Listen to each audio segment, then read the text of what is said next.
ঘটনার কারণ ব্যর্থতা সবকিছু আমরা সাধারণ জনগণেরও কিছু ব্যর্থতা আছে। আমাদের যে নেতৃত্ব দেয় সরকার, দেশ চালায় সরকার হইতে, ইউনিয়ন পরিষদে প্রশাসন হইতে, থানাওয়ালা হইতে কেউ কোনো এই ধরনের মানুষ যে অ্যাক্সিডেন্ট হয়ে ক্ষতিগ্রস্ত হইব, একটা মানুষের জীবন গেলে জীবন পাওয়া যায় না, অর্থ সম্পদ হারাইলে অর্থ সম্পদ পাওয়া যায়, কিন্তু দেশের অঙ্গ কাঠামোর ভিতরে যে সুশৃঙ্খলভাবে মানুষের যাতায়াত ব্যবস্থাটা আজ পর্যন্ত বাংলাদেশ সরকার, এই দেশ, মেম্বার, চেয়ারম্যান, কোনো পার্টির লোক বা ধনীবৃত্ত লোক যারা আছে তারাও এগুলোর দিকে নজর দেয় না। কিন্তু আজকে যে এতগুলো প্রাণ নষ্ট হইলো, বিনষ্ট হইলো, এইটার ক্ষতিপূরণ কি কেউ পৃথিবীতে দিতে পারবো? কেউ দিতে পারতো না। শুধু দুঃখ করতে পারবো, এতটুকু আফসোস করতে পারবো। এই দায়টা কার?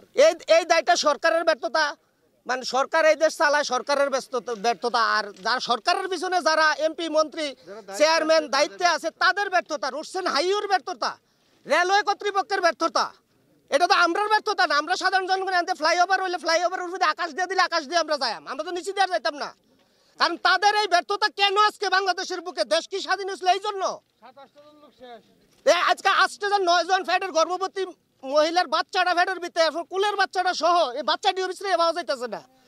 কারণ কি? এই দেশ যত অধপতনের কাছে আরো অধপতনে যাইবো আমি মনে করি।